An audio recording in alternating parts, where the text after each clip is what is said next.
Welcome, champions, to the next overview and tier list ranking, featuring any new or reworked champion released for idle champions. This is where we'll break down their mechanics and place them in my overall tier list for every champion in the game. And before you dive in, you know what I'm gonna do. I'm gonna show you a little bit of my cat while I remind you all I'm streaming on Twitch. We always cover the champion the same day I release these videos on my Twitch live, and we get up to all other kinds of shenanigans over there. So stop in and say hi. This event, we got 2 new champions. So, since we're on the second champion of the event, let's take a look at the new champion Sheila, the neutral good human rogue in seat 7, and the newest member to the Saturday morning squad. Her base attack has her turn invisible, and then deals 1 hit of damage to the closest enemy. And her ultimate will turn her invisible for a short while, and she will attack each enemy. She serves your group as a support and debuff champion. Her support comes in the form of Kind Heart, where Sheila will increase the damage of all good aligned champions. So right out of the gate, she's a bit restrictive. No neutral or evil champions will be buffed by Sheila, nor is it a positional. But she does have a pre-stack to scale it up through her specializations, so keep that in mind. And she will also buff your formation with Cloak of Invisibility, where every time Sheila attacks, the enemies become less coordinated, opening them up for more critical hits. For each attack, she increases the critical hit chance of all champions in the formation by 2%, and increases their critical hit damage by 10%, both stacking additively up to 10 times, and resetting every time you change areas. Now, this ability does have equipment tied to it. However, it does not affect the pre-stack in any way, and the post-stack buff is actually quite low, and only affects the damage portion, not the critical hit chance. And that will only scale up to a maximum base of 100%, and that's all you're working with. So don't expect much of a return out of investment in this specific ability. And of course, as a part of the Saturday morning squad, she has a scavenging mechanic. Potion Reagent Scavenger, where if Sheila is in the formation, she has a 10% chance of scavenging up to 10 potion reagents each time a boss is defeated, up to whatever her current cap is, which increases by 100 every day. If you're sitting there going, whoa, what's a potion reagent? There is a new system that has been added to idle champions, the Apothecary. We'll cover what that is at the end of this video. So let's move on with Sheila, which leads us to her specializations. She has 2 separate specializations, each with 3 options to choose from. The first set of specializations is her pre-stack to buffing her Kind Heart. So you'll be choosing either Meekly Meeting, where she increases the damage bonus of Kind Heart for each champion in the formation with a total ability score of 78 or less, followed by Youthful Allies, where she increases the damage bonus of Kind Heart for each champion in the formation with an age of 20 or less. If you know the Saturday morning squad, you're seeing a theme with their specializations. And lastly, a Rosy Outlook, where she increases the damage bonus of Kind Heart for each female or non-binary champion in the formation. And of course, these all stack multiplicatively with the pre-stack to the equipment. And the base increase for all of these options is the same, so you only want to pick the one that is most populated in your formation. Her second set of specializations are ways to increase her base and ultimate attack. The first will cause both to frighten enemies, and those frightened enemies take 100% more damage from critical hits, stacking multiplicatively up to 8 times per enemy. The second, Enraging Strike, causes her base and ultimate attack to enrage her targets. The damage enraged monsters take increases by 15% every 2 seconds, stacking multiplicatively up to 30 times. The stacks reset when the enemy takes out their anger by attacking a champion. So this is meant to lean into the Saturday morning squad with their mini crowd control kits. And the third, Confusing Strike, will have Sheila gain the control role, and her base and ultimate attack will confuse her targets for 3 seconds. Confused enemies are stunned and take more damage and face the other direction. While this one doesn't scale off any kind of a multiplicative like the other 2, it is nice to have just a flat stun and a flat increased damage. as the other two are going to be better than this one numerically once they're stacked up, but this is just a straight up bam, there you have it.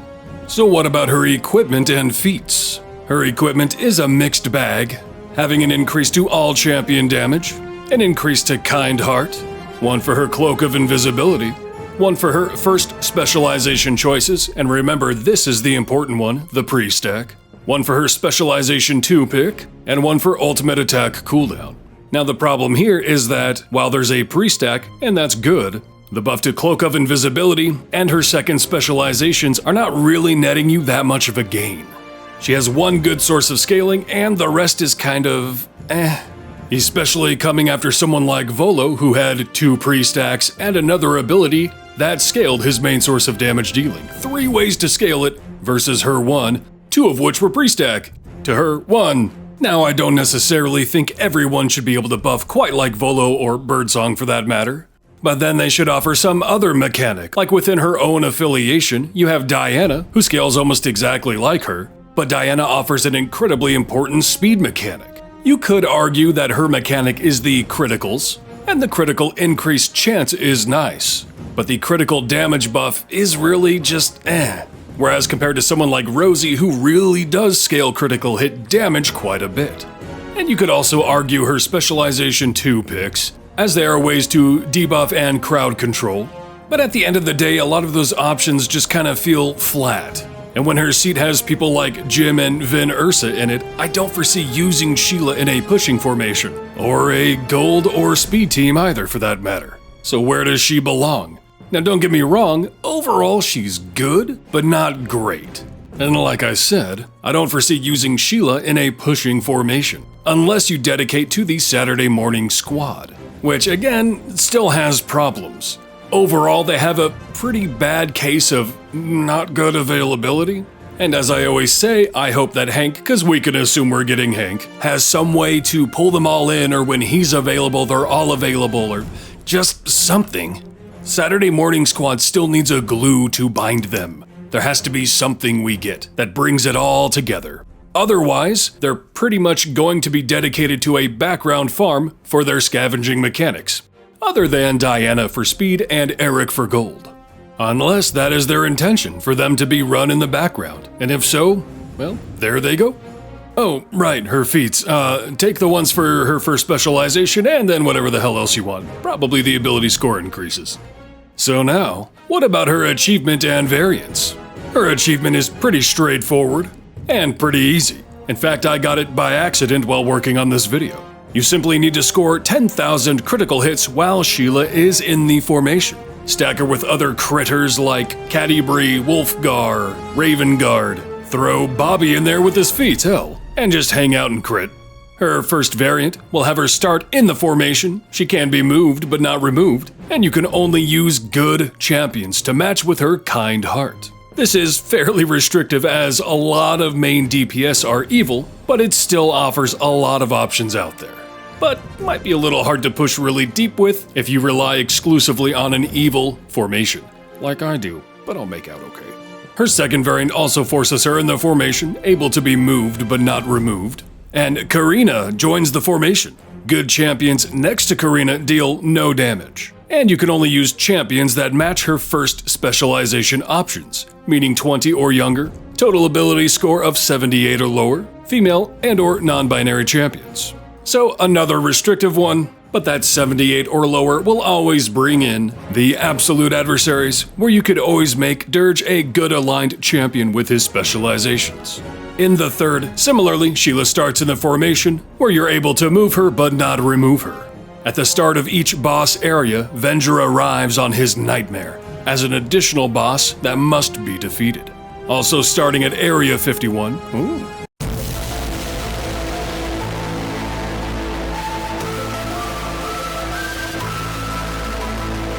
enemies that don't have an active debuff reduce all normal attack damage to just 1 point of damage. So you're going to want to rely on Sheila's debuff and maybe use some other debuffers.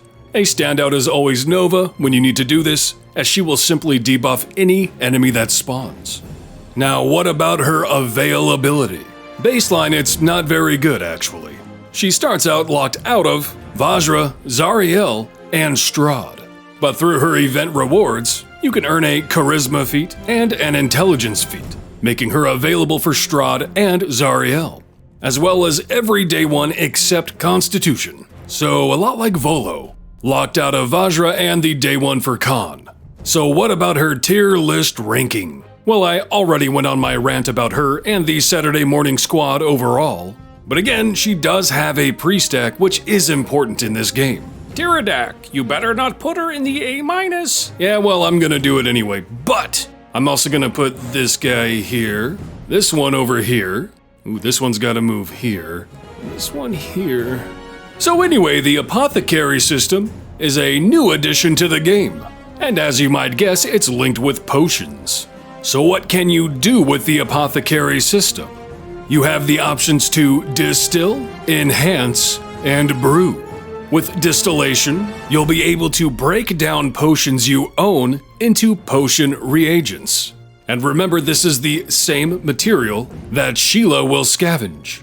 And if you break down something more special like a potion of polish, a gold hunter, or a psychomorphic, or anything like that, you'll see you also attain a legendary vessel. So let's dive into what you can do with potion reagents and legendary vessels.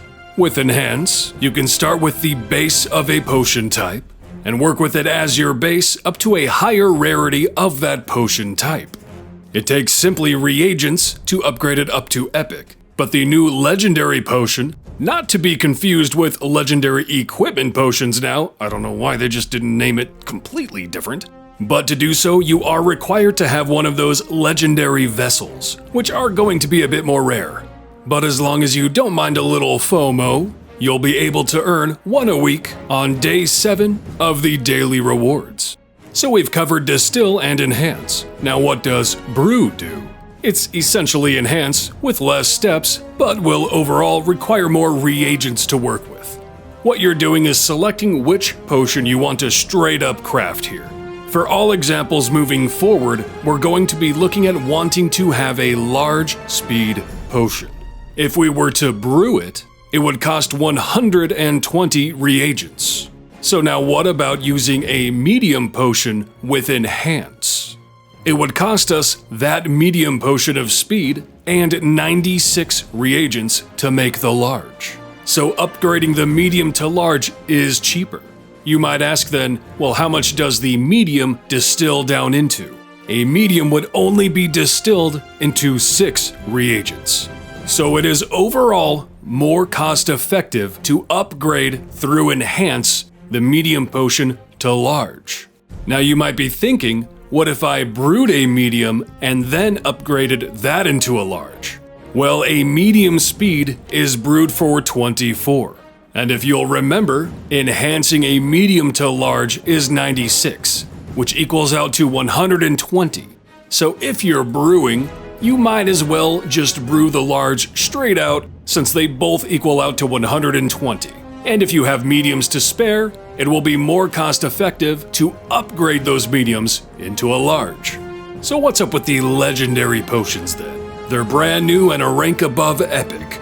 The general shtick with them is that they obviously give you more than an epic would, but on top of that, they increase the effect of basic potion buffs by 15%.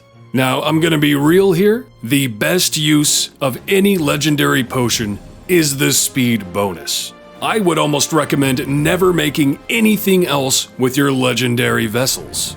Why is that? Because not only does it increase the effect of basic potions, this one in particular increases the game speed cap by 5% for each active speed potion, stacking additively. So not only are you just increasing the game speed, you are able to breach the 10 times cap, much in the way Diana does with her transitions. There is a lot of value here. Now you might also be thinking, these aren't that great if they just last for a run like other potions. Well, these instead don't last for a run, but a set amount of time. So if you use a legendary potion of speed, it will last for one full day, 24 hours. So you'll be able to make use of that increased game speed for a full day if you use one. Plan accordingly. At the end of the day, I think this is a very positive thing for idle champions.